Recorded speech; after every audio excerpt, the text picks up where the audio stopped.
Bonjour mes amis, voilà je viens de finir une journée extrêmement longue, extrêmement difficile, je suis fatigué mais le devoir m'appelle comme on dit. Donc il m'incombe la tâche de faire une sorte de plongée encore dans les méandres de la pensée islamique, n'est-ce pas? Pour essayer de tirer un certain nombre d'enseignements ou un certain nombre d'éléments qui permettent de justifier un petit peu l'actualité que vous êtes en train de regarder. Sous cet angle-là que je m'intéresse à la religion. Alors, première chose que j'aimerais vous dire, qui vous permettra peut-être d'appréhender un peu cette vidéo, mais les vidéos aussi qui viennent, c'est que il y a en plus la dualité sunnisme-chiisme que j'avais évoqué très longuement et sur laquelle je vais revenir plus tard.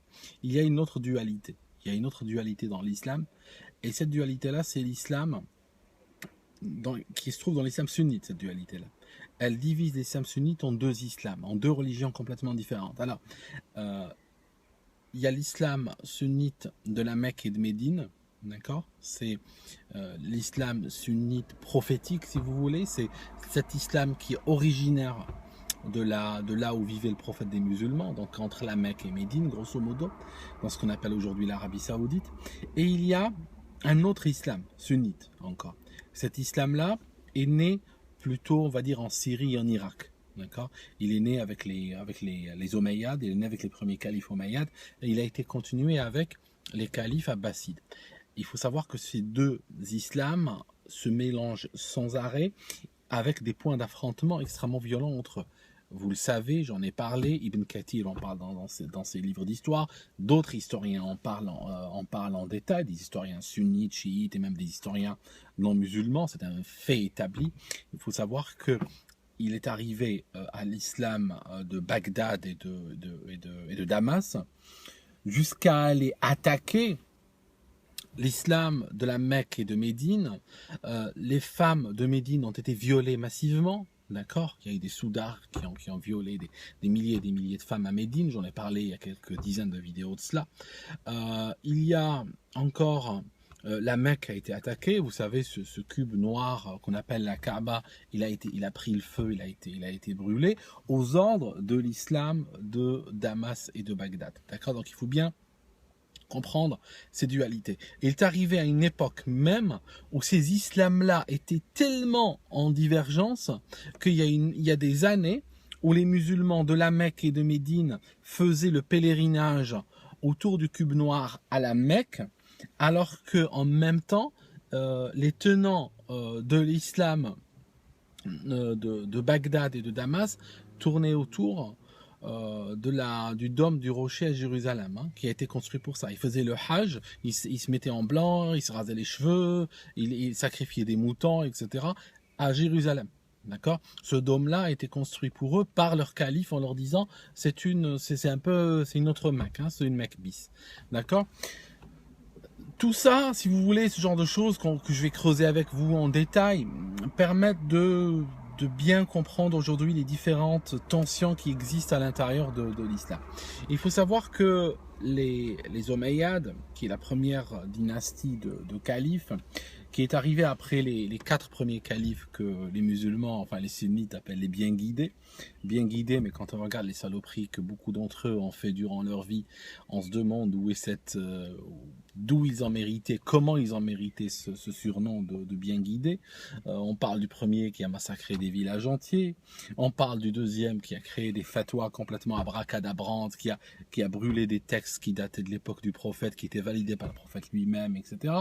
On parle du troisième qui a amassé, au dire même des musulmans, il a amassé des Corans en pile, et il a foutu le feu dessus, et puis ils le bénissent pour ça, d'accord.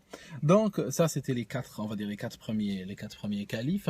Le quatrième, j'ai beaucoup de respect pour lui, c'est pour ça que je ne vous sors pas il a été tué, il a géré assez peu de temps, mais j'ai beaucoup de respect pour lui. Je retrouve chez lui une tentative, si vous voulez, de ramener les choses sur les rails. Il s'appelait Ali ibn Abi Talib et il a été en fait le quatrième et le dernier calife de cette série des bien guidés.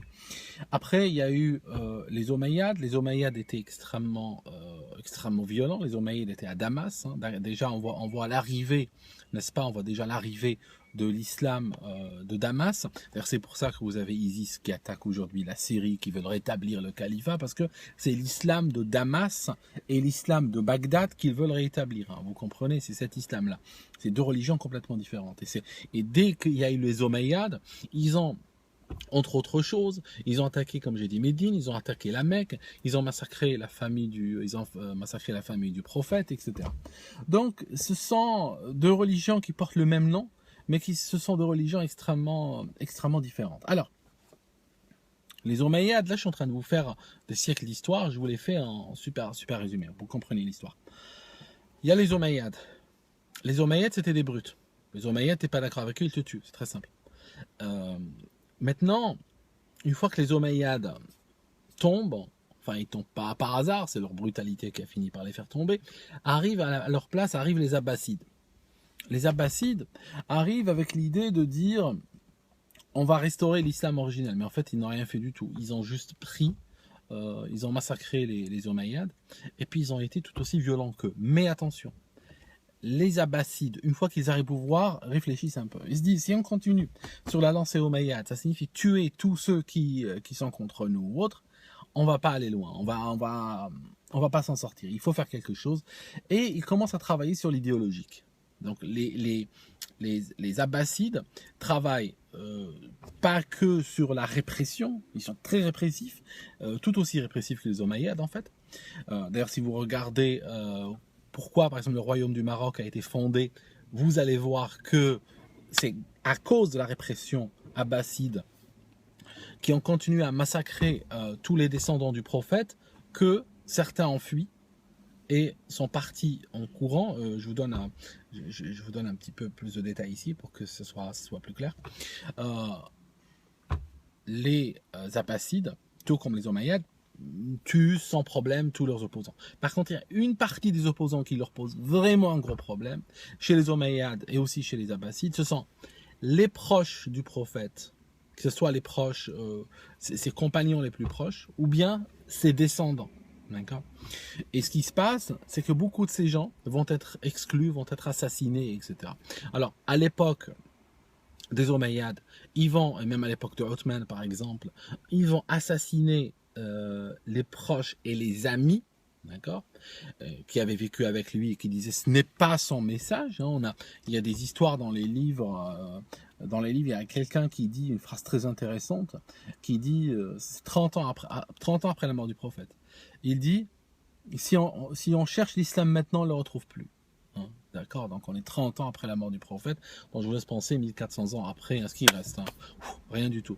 Alors, ce qui se passe, c'est que les Abbassides, à leur époque, il n'y avait plus de compagnons du prophète, mais il y avait les descendants de sa famille. Donc ils ne voulaient pas que ces gens s'opposent à eux, parce que ces gens, vu que quand ils parlent du prophète, ils disent mon arrière-grand-père ou mon grand-père, eh ben, ça gênait énormément les Abbassides, parce que ça donnait à ces personnes une légitimité que peut-être un opposant lambda n'avait pas. Donc il fallait les tuer également. Ils leur sont tombés dessus un jour où ils allaient en pèlerinage, ça s'appelle l'attaque de Fakh, F-A-K-H, vous pouvez chercher l'attaque de Fakh, où ils ont décidé de massacrer le reste de la famille du prophète. Ils ont massacré ce qu'ils ont pu à Fakh, les Abbassides, et les autres ont pris la fuite. Ils ont pris la fuite, ils sont partis vers l'ouest, ils sont partis en courant sur leurs chevaux, ils ont avancé, jusqu'à ce que l'Atlantique les arrête, jusqu'à ce que l'eau les arrête, le continent africain se termine, et là on voit, ils fondent un royaume, c'est le royaume du Maroc. D'accord ? Certains se sont arrêtés en Algérie, au sud de Msila. Ils ont fondé un village qui s'appelle Msif. Et ce qui se passe, c'est que à partir de là va naître ce qu'on appelle un arche. C'est une sorte de branche importante qu'on retrouve en Algérie, qui va après se diviser en sub-branches, etc. Puis qui va peupler, on va dire une partie de l'Algérie. Alors, ce qui se passe, c'est que là, je suis en train de vous parler de l'arrivée, par exemple, en Algérie, au Maroc, de l'islam, de qui ? De l'islam des descendants du prophète, donc de l'islam, des gens qui ont été massacrés par les califes. Après, vous avez une autre arrivée, vous avez après une arrivée dans le Maghreb, vous avez une arrivée de l'islam de Damas, de l'islam de Bagdad, et là c'est une autre histoire, là ça se fait à l'épée, ça se fait au massacre, etc. D'accord? Voilà. Alors aujourd'hui, je vous disais que les Abbassides ont travaillé sur la répression comme l'ont fait les Omeyyades quelque part, mais ils ont aussi décidé de travailler sur l'idéologique, parce qu'ils ont compris que c'est pour maintenir les gens en laisse, l'idéologique est très important. Et c'est pour ça qu'on constate qu'à l'époque des Abbassides, il y a une construction importante de mosquées. Ils n'ont jamais construit autant de mosquées, il ne s'est jamais construit autant de mosquées qu'à l'époque des Abbassides. Il n'a jamais été écrit autant de livres sur l'islam qu'à l'époque des Abbassides. Si vous regardez les principaux livres que vous pouvez imaginer, comme Bukhari, Muslim, les livres, les différentes écoles du sunnisme, etc., vous allez voir que toutes ces idéologies-là, fondatrices, sont nées durant l'époque abbasside. Parce que les Abbassides ont beaucoup travaillé sur le brainwashing des gens. Ils étaient assez modernes, en fait, dans leur vision de la tyrannie. Alors, aujourd'hui, je vais vous parler de quelque chose. Vous savez, très souvent, les musulmans reçoivent des tweets comme celui-là. Je regardais, ça c'est un tweet du 4 juillet, je crois, d'accord. J'ai caché le nom de celui qui a tweeté, vous pouvez lire la partie en rouge.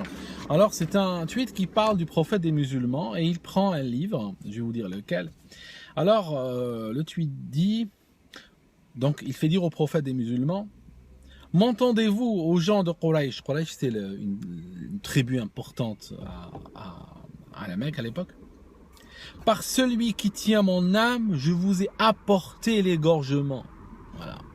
Alors, le prophète des musulmans, d'après ce livre, dit à la tribu de Quraysh, je suis venu avec l'égorgement. Il le répète plusieurs fois en fait. Alors, de quoi parlons-nous ici?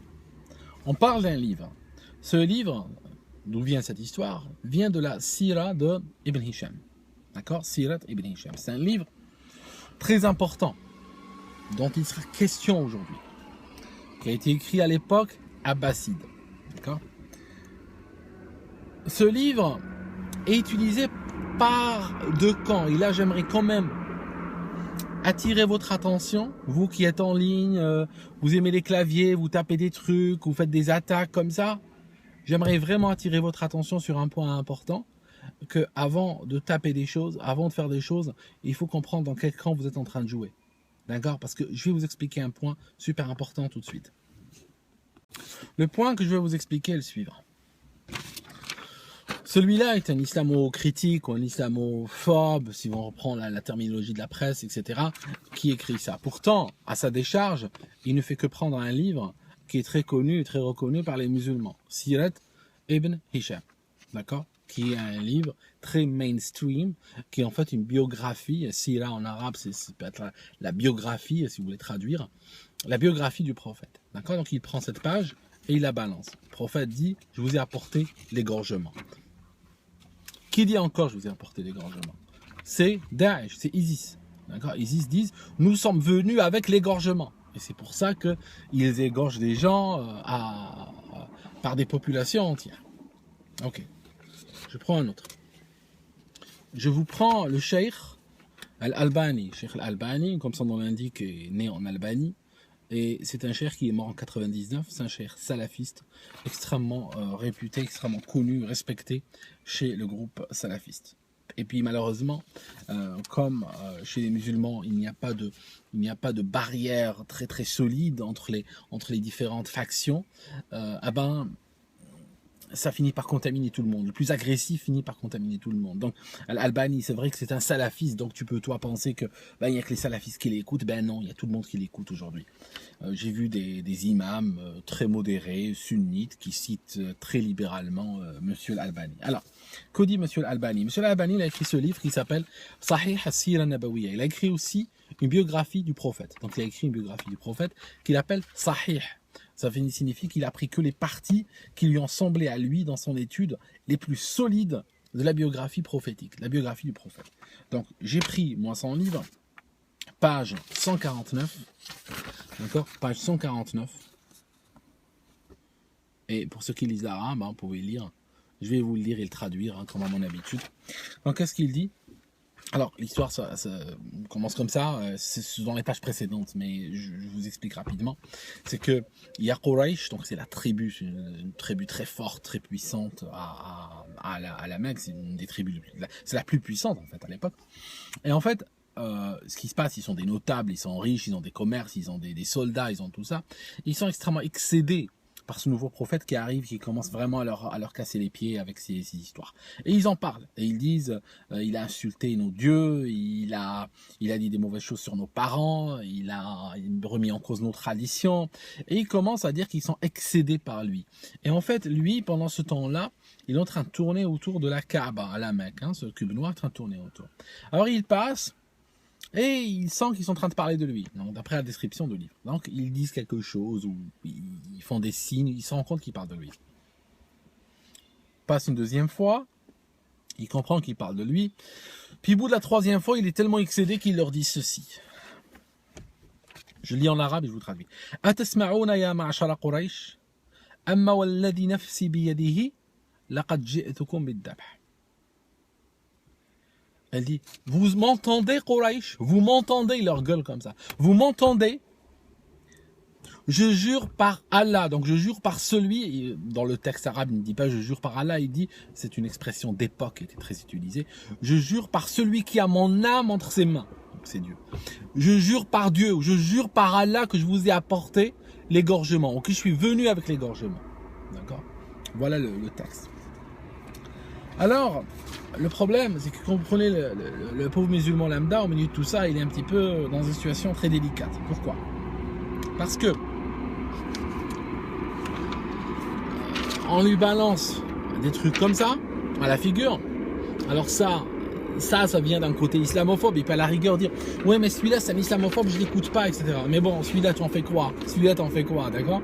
Puis après, il y a ISIS. Après, il y a ISIS, il y a des terroristes.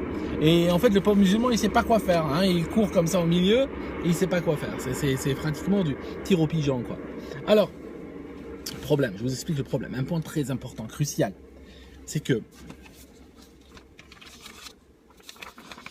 indépendamment de la motivation, de l'histoire, de tout ça, indépendamment de tout ça, n'est-ce pas, on va enlever le discours, on va laisser la factualité qui parle. C'est que celui-là et celui-là disent exactement la même chose, défendent exactement le même point de vue, vous êtes d'accord? Alors, celui-là a des raisons, mais celui-là en a d'autres. Celui-là, c'est quoi sa raison? Celui-là, sa raison, c'est, par exemple, exciter les troupes et leur donner un exemple de tuerie, d'assassinat et de violence pour, justement, les envoyer vers le front du terrorisme et tout ça. Celui-là, c'est quoi son but? C'est la même chose que celui-là? Non, pas vraiment. Celui-là, il se sert de ça comme une sorte de... Je t'envoie une main et je te balance un truc comme ça pour te casser les pieds, pour t'insulter, etc. Mais le problème, c'est qu'ils défendent les deux le même point de vue. Vous comprenez? Ça signifie que celui-là, il a un point de vue qui vient résonner avec celui-là. D'accord? Et c'est pour ça que moi, je ne veux pas être là. Vous comprenez? Je ne veux pas être là-dedans. Je ne veux pas, moi, à mon âge, venir commencer à faire le répétiteur de celui-là. Je ne vais pas commencer à prendre un mégaphone et répéter ce que dit celui-là et confirmer ce qu'il dit. Parce que sinon, je ferais mieux de mettre un turban et commencer à recruter pour ISIS aussi. D'accord? Voilà. C'est pas du travail, ça. Alors, je comprends que celui-là sera pas content quand il écoutera cette vidéo. Parce que je vais lui enlever des billes. J'ai enlevé des billes, des pierres, si vous voulez, qu'il jette sur les musulmans. Mais attention, ces pierres-là, c'est de l'arme chimique. Ces pierres-là, ça nous retombe dessus tous. D'accord? Voilà. Mais en tout cas, je le remercie d'avoir involontairement attiré mon attention sur ce genre de choses, parce que finalement, ça permet toujours peut toujours transformer comment dirais-je, le plan en or, essayer de sortir avec quelque chose de... Parce que moi, je vous dis un truc, moi je veux aider, alors voilà, je veux dire mon intention derrière cette vidéo, je veux aider les musulmans modérés, je veux les aider à quoi? Je veux les aider à créer un contre-discours qui vient contrecarrer l'islam radical, l'islam terroriste, l'islam de Bagdad et de Damas. Vous avez compris? C'est ce que je veux faire. Ça, c'est mon intérêt. Parce que il y a une grosse partie d'échecs qui est en train de se jouer. Il y a ta vie, ta tête, ma tête, l'avenir de tout le monde qui est dessus. D'accord? Et il faut savoir, c'est quoi, où va ta force? D'accord? Est-ce que ta force va renforcer le discours de haine? D'accord? Quitte à plaire à ton ego. Tu as vu ce que je leur ai mis? Ou bien est-ce que ta force va casser les discours de haine? Ça, c'est le truc. Alors, je vous raconte une petite histoire. La sira, cette biographie prophétique. Cette biographie prophétique, j'ai failli utiliser un mot extrêmement grossier pour la décrire, parce que elle vaut pas plus. Et je vais vous dire pourquoi. Cette biographie prophétique, on appelle la sira de Ibn Hisham. Alors, juste, je vous explique très rapidement la sira d'Ibn Hisham d'où elle vient. La sira de Ibn Hisham vient de la sira de Ibn Ishaq. Ah, ok, il y a deux gars en enfilade, l'un derrière l'autre. Ils n'ont pas vécu à la même époque, l'un derrière l'autre. Je vous explique. La sira, cette biographie, le premier qui l'a écrit, ce n'est pas Ibn Hisham. Celui qui l'a écrit, c'est Ibn Ishaq. Encore très important la différence. Ibn Ishaq écrit une sira. Mais il l'écrit dans quel contexte, Ibn Ishaq? Est-ce que c'est comme ça? Il s'est dit, tiens, je vais écrire une biographie de prophète? Non, pas du tout. Mais pas du tout. Pas comme ça. Pas comme ça. Il faut s'intéresser aux livres. D'accord? Vous voulez faire un travail d'histoire? Ben, intéressez-vous aux livres. Comment il a été écrit? Dans quel contexte? Ben, je vous explique. Alors, Ibn Ishaq, donc l'auteur original du livre, a été convoqué par qui, à votre avis? Eh bien, par le calife. Par le calife abbasside, le deuxième calife abbasside. Alors, il est convoqué, il arrive chez lui, et le calife abbasside lui dit, tu vois cet enfant, tu le reconnais? Il dit, oui, c'est votre enfant, l'émir des croyants. Ils se faisaient tous appeler émir des croyants. Hein. Alors, il lui dit, c'est votre enfant. Et qu'est-ce qu'il lui dit, le calife? Est-ce que vous ne voulez pas lui écrire une histoire qui serait l'histoire du monde depuis Adam? Voilà, ça commence comme ça. Ça commence par un livre pour enfants, cette histoire. Ibn Ishaq, je veux dire, quand c'est le calife qui te demande, tu vas pas dire non. Ibn Ishaq, c'était bon, un petit auteur comme ça, il avait écrit 2-3 trucs, donc bon, il peut pas refuser le marché. Donc, il dit bien sûr je vais le faire. Et donc il part, il quitte le calife, et il va le faire. Et il va le faire pour de l'argent. Attention, j'arrive. Ce calife qui a demandé ce livre, c'était qui? Ce calife, c'est le deuxième calife abbasside, il a régné, je crois, 15 ans. Son prédécesseur de sa même famille, son père a régné 4 ans. Et le premier calife abbasside, donc son propre père, celui qui a régné 4 ans, on l'appelait As-Saffah. On l'appelait As-Saffah, ça signifie le sanguinaire. Pourquoi? Parce que quand il est arrivé au pouvoir, il a massacré tellement de gens qu'il a mérité ce surnom sanguinaire. Même les gens des tombes, il les sortait. Il torturait même les morts des tombes. D'accord? Sa spécialité pour laquelle il est rentré dans l'histoire, il massacrait des gens à la baïonnette ou au couteau, et cependant qu'il mourait, il étalait dessus une très grande nappe et il posait des festins et il mangeait. Il adorait manger, il aimait bien manger, sur une nappe, en dessous de laquelle des humains sont en train d'agoniser et de saigner. Voilà le genre de famille, n'est-ce pas? Vous comprenez? Le genre de dynastie qui a commandé le livre de ce livre-là. Voilà, ça c'est le premier point. Donc, Ibn Ishaq va écrire le livre. Il revient chez le calife, il dit voilà, j'ai écrit le livre. Alors il écrit un livre, il commence à... Alors il a pris le calife au mot. Quand il lui a dit écris-moi l'histoire du monde depuis le début, ben, il a écrit depuis Adam. Donc il commence depuis Adam. Et il raconte depuis Ève et Adam, il arrive. Et en fait, il met des poèmes, enfin à peu près tout ce qu'il trouve. Ça fait un livre immense. On dirait qu'il tirait à la ligne, on dirait qu'il était payé au mot en fait. Donc il écrit un gros livre. Et il arrive chez le calife, il le montre. Le calife est un petit peu choqué. Il dit ok, je comprends, mais là le livre est un peu gros, surtout qu'il est fait pour un gamin à l'origine. Donc il dit est-ce que tu peux pas me faire une petite raccourcir un peu?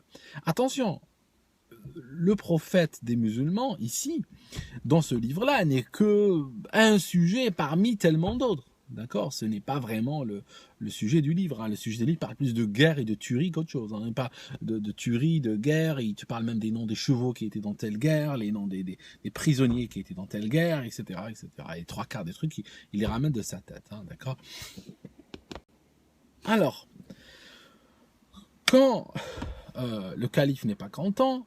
Ibn Ishaq, qu'est-ce qu'il fait? Il part, Ibn Ishaq ibn Yassar, il part, et qu'est-ce qu'il fait? Il réécrit le livre. En fait, il fait un résumé du livre. Voilà. Et donc, il fait une sorte de résumé de son livre original. Ok. Le calife est content, il le paye, l'histoire ne dit pas combien, et on arrive, je vais dire peut-être 60 ans plus tard, 50 ans plus tard, arrive Monsieur Ibn Hisham. Ibn Hisham, il trouve le livre de Ibn Ishaq, et à partir de là, il veut écrire l'histoire, la biographie du prophète. Alors qu'est-ce qu'il fait?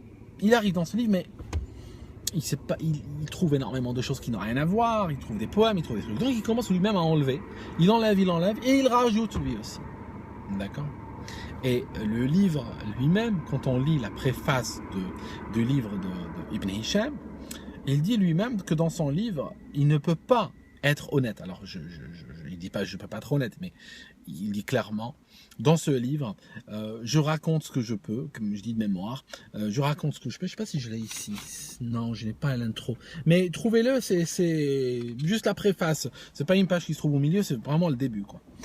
Il dit, alors qu'il parle du prophète Mohammed, il dit qu'il est Mohammed, fils de, puis il arrive jusqu'à Adam, donc comme a fait Ibn Ishaq. Et après, il dit, dans ce livre, je ne peux pas tout raconter. Il y a plein de choses que je ne peux pas raconter parce que il y a des gens qui n'ont pas envie de l'entendre, d'accord, ou qui pourraient prendre mal que je le raconte. Donc déjà, il explique qu'il n'est pas 100% libre, d'accord. Il ne va pas dire non plus qu'il y a des choses qu'il raconte pour faire plaisir à certains, mais au moins il a l'honnêteté de dire qu'il y a des choses qu'il ne peut pas raconter. Et il écrit ce livre, ce qu'on appelle Sirat Ibn Hisham. Mais en fait, c'est Sirat Ibn Hisham d'après Ibn Ishaq. Mais en réalité, même la Sirat de Ibn Hisham, le prophète apparaît comme un personnage secondaire dedans. Et chaque fois qu'il est évoqué, c'est juste pour raconter des saloperies sans nom. Il n'y a que des musulmans qui ne lisent pas, hein, qui viennent de la nation illettrée, comme dit Bukhari, qui ne lisent pas pour donner le moins de crédit à ce tas de... Hein, d'accord. Ok. Je vous donne un exemple. Parler, c'est bien, mais il faut donner des exemples. As-Sarim al-Masloul, vous connaissez ce livre, j'en ai parlé une fois, j'en ai parlé à l'époque des attentats de Charlie Hebdo. Je suis en train de le lire à l'époque. Il y a beaucoup de gens, parce que j'avais sorti dans cette vidéo qui a fait 1 million de vues, beaucoup de gens croyaient que je vous avais dit je l'ai trouvé dans le coffre, et des gens lui disent oui, je l'avais trouvé dans le coffre, vraiment. Parce que précédant les attentats du 11 janvier, je vais dire 11 septembre, j'étais en train de lire ce livre et j'étais en train de préparer une vidéo pour vous parler de ça. Et j'allais vous dire à l'époque, ça c'était avant les attentats, que ce livre qui se diffuse de manière très libérale, si quelqu'un le lit, il peut croire qu'il est autorisé à aller massacrer des gens, qu'il juge se moquer du prophète. Hein? D'accord? Et puis là, les terroristes ont pris de vitesse et puis ils ont fait l'attentat. Ce qui fait que quand j'ai entendu l'attentat, j'étais un petit peu paumé comme ça. Après, j'étais dans la voiture, je me suis rappelé que le livre était dans le coffre, je l'ai pris et je vous ai dit voilà, j'ai trouvé ce livre mais il était vraiment dans le truc. J'étais en train de travailler dessus de toute façon. Alors, As-Sarim al-Masloul de Ibn Taymiyyah, qui les sunnites appellent Cheikh al-Islam, n'est-ce pas? Celui-là, c'est l'islam à fond de Damas et de Bagdad, hein, d'accord? Juste pour vous expliquer. Alors, je prends la page 59 et je vous montre un type de relation qui peut exister entre un calife et un raconteur, comme par exemple Ibn Ishaq. Regardez ce qui se passe. Je vous le montre ici, comme ça cette partie, ceux qui lisent l'arabe peuvent arrêter ici et la lire. C'est en haute définition, donc vous pouvez arrêter et lire à l'écran sans problème. Alors, qu'est-ce qu'il dit? Je vais vous lire en arabe et en français. Donc cette histoire est racontée par un certain Ali ibn al-Madani. Ali ibn al-Madani, c'est quelqu'un de très important chez Bukhari et tout ça, ils prennent beaucoup de hadiths de lui. Il dit: je suis rentré chez le l'émir des croyants. Et il m'a dit, regardez ce que dit l'émir des croyants, le calife. Regardez ce qu'il dit au gars. أتعرف حديثا مسندا في من سب النبي فيقتل. Excellent. Il dit, est-ce que vous connaissez un hadith qu'on attribue au prophète et c'est quelqu'un qui a insulté le prophète et qui est tué pour ça? Regardez le calife, la question qu'il pose. Jamais vu une question aussi précise. Il lui dit clairement, est-ce que tu peux me raconter une histoire avec un bien attribué, avec un isnad très solide, ça signifie une chaîne de narration solide, où quelqu'un a insulté le prophète et il s'est fait tuer pour ça. D'accord? Comprenez? Il est en train de lui mettre les paroles dans la bouche. J'imagine, c'est un calife abbasside. J'imagine très facilement que le calife a été, je ne sais pas, on a fait une caricature sur lui, ou on a dit une blague dans un marché, ou on l'a critiqué, ou il y a un opposant qui a dit un truc, et il a envie quoi? Il a envie de le tuer. Donc il a besoin d'un exemple, parce que ces gens-là se prétendaient être l'émir des croyants. Donc l'émir des croyants ne doit agir que par un exemple prophétique. Il a besoin d'exemples prophétiques pour agir. Voilà. Donc, que dit donc le gars qui s'adresse la question, donc Ali ibn al-Madani? Il dit oui, bien sûr, mais il peut dire que oui, il ne peut pas dire non.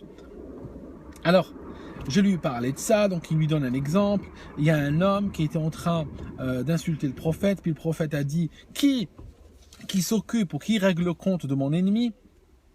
Et puis vient Khalid ibn al-Walid et il a dit moi, je le ferai, moi je lui règle son compte. Le prophète le lui a envoyé et donc il l'a assassiné. Et donc l'émir des musulmans, l'émir des croyants, donc le calife, et n'arrive pas à croire sa chance. Il dit t'es sûr que la chaîne de narration est solide? Il lui dit oui, elle est très solide cette chaîne de narration.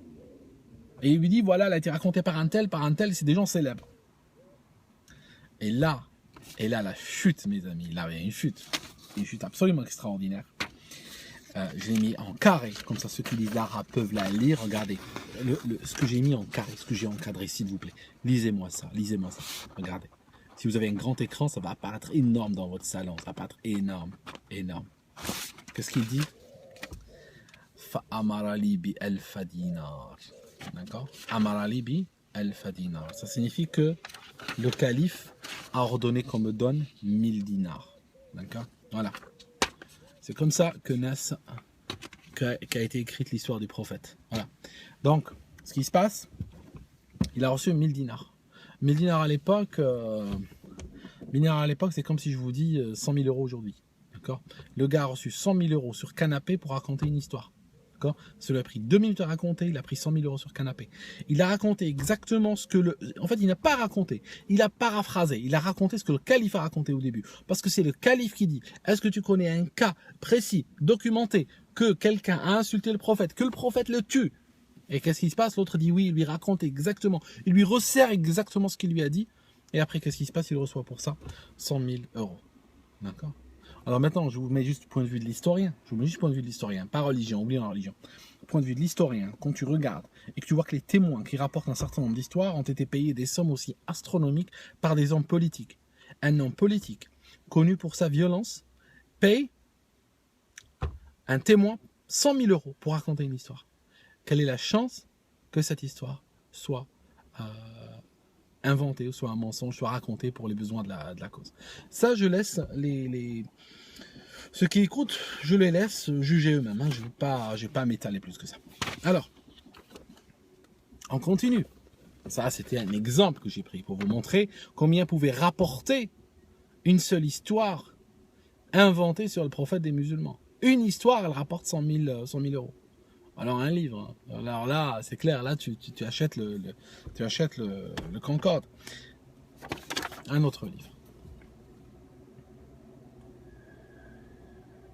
Alors, ce livre, il a été écrit par Ibn Hajar al-Asqalani. Ibn Hajar al-Asqalani, un pilier du sunnisme, un pilier.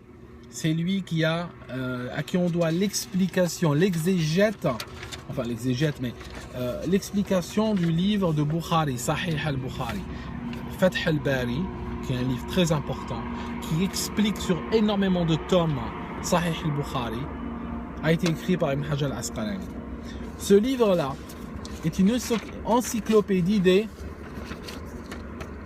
Mudallisin. Alors le Mudallisin, c'était les fabricants d'histoires, les menteurs en quelque sorte. C'est des menteurs, ce sont des gens qui racontent des histoires, qui racontent des hadiths sur le prophète, de gens soit qu'ils ne les ont pas racontés, ça signifie il est que le seul à qui cette personne qui a parlé à plein de monde a raconté cette histoire, d'accord, donc on soupçonne qu'il l'a inventé, ou bien il raconte des histoires basées sur des inconnus qu'on ne connaît pas, ou bien des histoires qu'il a repris chez des gens qui sont connus comme étant des gens de mauvaise vie, des gens pas bien, des criminels, des menteurs, vous comprenez ce que je veux dire? C'est des gens qu'on accuse de fabriquer des histoires, d'accord? Ils fabriquent des histoires sur qui? Sur le prophète, hein, c'est très spécifique. Ibn Hajar, il a classé les gens en 5. Il a classé cette catégorie de menteurs spéciaux en 5 cases, en 5 positions, 5 grades. Le premier niveau est, on va dire, le moins grave, mais déjà être dans ce niveau-là, c'est déjà pas bien. C'est ceux qui sont rarement accusés de ça, ou que rarement on les a pris en flagrant délit de faire ce genre de choses, d'inventer des histoires et de les assigner à des gens qui les ont jamais dites. Le niveau 2, il dit probable. Le mensonge chez eux est probable. Le troisième, ils disent parmi ceux qui mentaient le plus. Le quatrième, il dit tout le monde est d'accord, il y a un consensus sur le fait qu'on n'utilise jamais leur hadith. D'accord? Je vous dis en résumé. Et le cinquième, c'est les pires. D'accord? Donc si je vais à la page, alors je vais à la page 46. 46. Donc les menteurs sont classés de catégorie 1 à 5. 5 étant la plus grave. Dans la 4e catégorie, il y a 12 personnes, dont Mohammed ibn Ishaq ibn Yassar. Vous voyez? Mohammed ibn Ishaq ibn Yassar. C'est Ibn Ishaq, celui qui a écrit la Sira. C'était un réputé raconteur de conneries. D'accord? C'est réputé, le gars. C'est pas moi qui le dis, Ibn Hajar. Ibn Hajar al-Asqalani. Hujja Ibn Hajar al-Asqalani. C'est quelqu'un que je peux utiliser comme preuve dans cette discussion avec des musulmans. D'accord? Il dit que c'était un mudallis de 4e catégorie. Poids lourd, le mec. Poids lourd. Au-delà de ça, je sais pas ce qu'il y a. Donc, là, ça commence à devenir intéressant cette histoire. Alors, je prends un autre livre. Mu'jam al-Udaba. Mu'jam al-Udaba. Écrit par Ar-Rumi. C'est un livre qui raconte les biographies des gens. J'ai eu du mal avec celui-là. Une demi-journée pour trouver. Parce que c'est pas évident. Classification était mal foutue et tout ça. Premier tome. Page. Regardez la page, vous comprenez ma douleur. 2418. Histoire 995. Il parle de qui? Il parle de notre ami Mohammed ibn Ishaq ibn Yassar. Et il dit entre parenthèses celui qui a écrit la Sira. D'accord? Il dit ça en parenthèse. Ok? Sahib Sira. Ok? Alors qu'est-ce qu'il va dire de lui? Alors, il a raconté que, on parle de lui ici, dans la page 2419, page 2419, vous pouvez arrêter. Il citait, par exemple, juste un cas, il citait une femme dans sa discussion, dans son livre, il citait une femme, Fatima bintul Mundir, alors que le mari de cette femme dit que jamais ce gars n'est rentré chez ma femme et il ne connaissait pas ma femme. Ok, d'accord, on ne sait pas. Autre histoire. Très important. Il est parti en Irak, ce qu'on appelle l'Irak d'aujourd'hui. Et il dit que les gens de Bagdad, regardez ce que j'ai souligné en jaune, très intéressant, les gens de Bagdad l'ont cité beaucoup plus que les gens de Médine, alors qu'il est originaire de Médine à la base. Mais où est-ce qu'il trouve le succès? Il trouve le succès chez chez l'ennemi à Bagdad. Alors en fait, il faut comprendre une chose, c'est que quand vous regardez les gens qui sont cités dans les hadiths et tout ça aujourd'hui dans le monde sunnite, malheureusement, vous regardez, c'est toujours des gens qui étaient proches du clan de Bagdad et du clan de Damas. Vous regardez même je vais vous faire une vidéo sur ça, j'ai tous les documents prêts. Vous regardez même les proches du prophète. Tous ceux qui étaient proches du clan de Bagdad et de Damas sont des gens considérés comme des gens de confiance, des gens bien, des gens que tout n'importe quel livre de religion, il n'y a que eux qui reviennent. Alors que les proches du prophète, qui étaient proches de la population de la Mecque et de Médine, ceux-là, ils ont été tués, ils ont été exclus, et on n'en parle jamais dans les livres des musulmans. On les cite, pour ainsi dire, jamais. Vous voyez le truc? Donc, lui part à Bagdad et il trouve du succès à Bagdad. Alors, dans une histoire racontée, une histoire un petit peu cocasse et tout, كان محمد بن إسحاق يجلس قريبا من النساء في مؤخر المسجد. Il s'asseyait à l'arrière dans la mosquée, près des femmes. Et en fait, فيروى عنه أنه كان يسامر النساء. Il draguait les femmes en fait. Il draguait les femmes à la mosquée. Alors bon, juste pour vous parler du personnage, hein, je dis pas que parce qu'il drague les femmes à la mosquée que ça en fait un mauvais musulman. Hein. Je veux dire, je suis juste en train de... Et en fait, il y a l'émir de Médine qui l'a puni en lui coupant les cheveux, d'accord, et puis en lui donnant quelques coups de fouet, puis il lui a interdit de s'asseoir là-bas. Hein. Je vous montre la première ligne pour ceux qui lisent l'arabe, c'est assez cocasse. Donc, ce qui se passe, c'est que il y a eu des paroles entre lui et comment il s'appelle, Malik ibn Anas, fondateur de l'école malékite. Donc pardon du peu, hein. C'est pas le premier venu quand même, Malik ibn Anas. Vous savez comment il est décrit, Malik ibn Anas, comment il décrit Ibn Ishaq? فقال مالك انظروا إلى دجال من الدجاجلة. C'est un dajjal parmi les dajjal. D'accord? Et Malik était tellement fâché qu'il a utilisé le pluriel dajajila, d'accord, pour dajjal. Donc il a créé ce pluriel qui n'existe pas en arabe en fait, dajajila. Le pluriel de dajjal en arabe n'est pas dajajila. Et en fait, Ibn Mandour, dans son encyclopédie de l'arabe, a retenu, il a dit que il y a que Malik, quand il a parlé de Ibn Ishaq, à avoir utilisé le pluriel sous cette forme-là, le pluriel de Dajjal. C'est rentrer dans l'encyclopédie de l'arabe, cette phrase, cette sortie. Voilà comment on peut arriver dans une encyclopédie parfois. Alors, donc, qu'est-ce qu'on dit de lui encore ?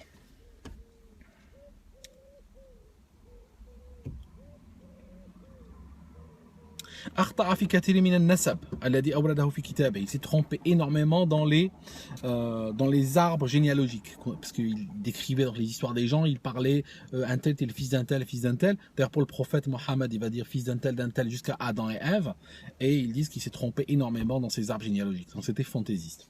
D'accord ? Alors je vous dis en arabe et en français encore. كان يحمل عن اليهود والنصارى ويسميهم في كتبه أهل العلم الأول.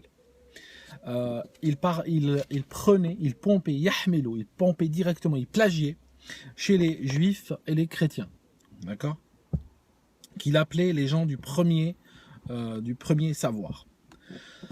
Ok,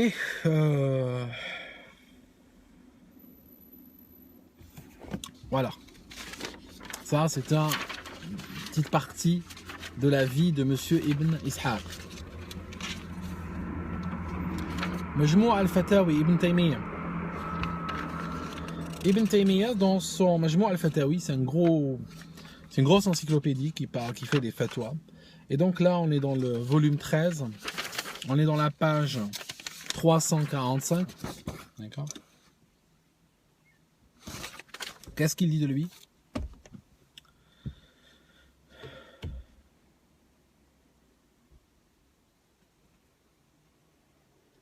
كالمنقول عن كعب ووهب ومحمد بن إسحاق وغيرهم ممن يأخذ من أهل الكتاب. Et il dit il y a des choses qui sont il y a des choses auxquelles il faut faire très attention dans l'islam, comme celles qui sont copiées sur Ka'b, Ka'b al-Ahbar, c'est cet escroc qui était venu du Yémen, qui s'est prétendu le doyen des rabbins et qui a fait qui est devenu le mufti, ce Omar et tout, on en avait parlé.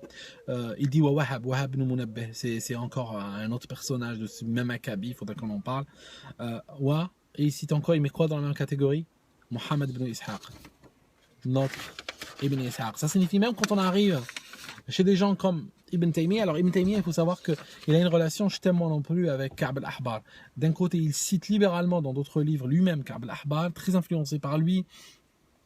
Dans un de ses livres qui s'appelle Talbis al-Jahmiyya, il dit même que c'est un homme d'un grand savoir et un homme de confiance et tout.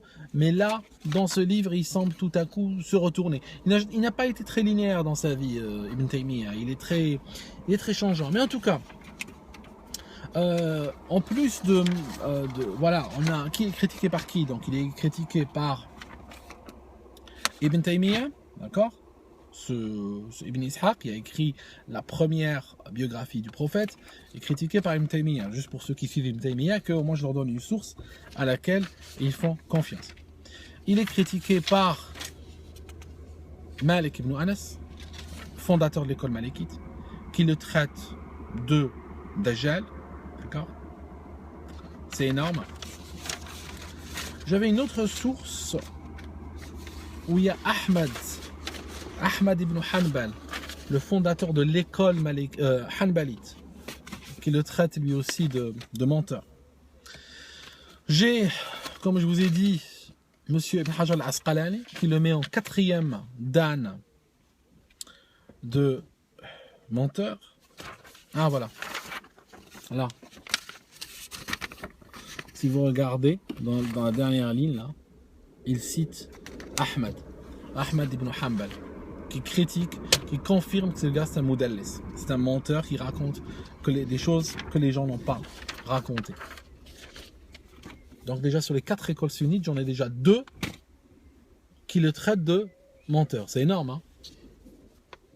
J'ai Ibn Taymiyyah, j'ai Ibn Hajar al-Asqalani, je sais pas ce que vous voulez, quoi. Donc, ce gars n'intéresse finalement, les seuls qu'il utilise pour endoctriner les musulmans, ce sont ceux-là, les salafistes, comme Al-Albani. Parce que ce que je viens de vous raconter, Cheikh Al-Albani, qui a consacré toute sa vie à l'islam, n'était pas sans savoir, d'accord? N'était pas sans savoir ce que je vous ai raconté aujourd'hui. N'était pas sans savoir que ce petit connard de Ibn Ishaq était un menteur, qu'il racontait des saloperies toute sa vie, d'accord? Et quand même, ce qu'il a fait, il a utilisé les histoires les plus horribles, les plus invraisemblables, les histoires qui sont... Je veux dire, les musulmans, j'aimerais que vous me disiez comment vous faites pour trouver, par exemple, que Charlie Hebdo sont des salauds et tout ça, parce qu'ils font des dessins du prophète. Et comment vous trouvez que c'est des gens fiables, ceux-là? Je veux dire, ça, c'est pas du Charlie Hebdo, ça. Ça, c'est du... Ça, franchement, je ne sais pas comment vous arrivez à accepter des paroles comme ça. Et vous les... Et en citant ces gens, en les rendant... Vous leur donnez de la crédibilité, vous comprenez? Et vous validez les saloperies qu'ils ont écrites sur votre prophète. D'accord? Donc, voilà.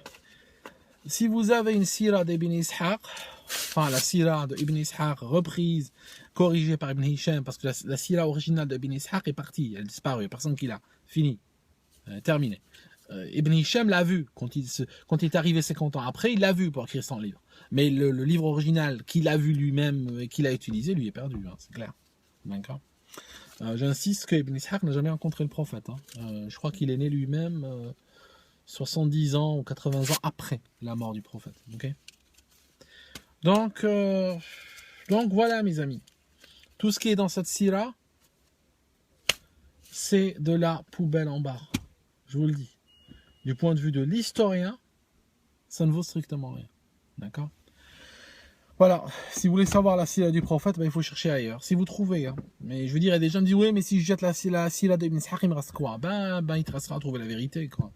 Je veux dire, quand on rejette le mensonge, c'est déjà un bon départ, n'est-ce pas, pour trouver la vérité. Ok. Et puis je sais qu'il y a même beaucoup d'islamophobes qui vont me dire ouais mais c'est pas vrai, l'aldostérone, c'est pas cool de ta part, c'est pas très coupertin, la silla de Ben Ishaq, nous on adore, ça nous permet de faire des tweets, on se fout de leur gueule et tout ça, on leur fait des tweets comme ça, puis ils les empêchent de dormir et tout. Oui, je vous comprends, mais bon, c'est de la merde cette scie là, vous comprenez hein. Ce qu'il y a dedans, je vais dire, je peux pas soutenir ça, tu comprends. Même si ça t'aide et tout ça pour tes trucs, tu peux pas soutenir un texte pareil. Tu peux pas soutenir un texte pareil. Parce qu'il y a plein de gens qui sont brainwash, qui deviennent des terroristes sur la base de ces textes-là, d'accord. Donc tu peux pas, toi, venir derrière ces textes, les soutenir sur la base que ça te permet de faire des tweets, quoi. Enfin, voilà, mes amis. Je vous laisse et puis je souhaite tout de bon, quoi.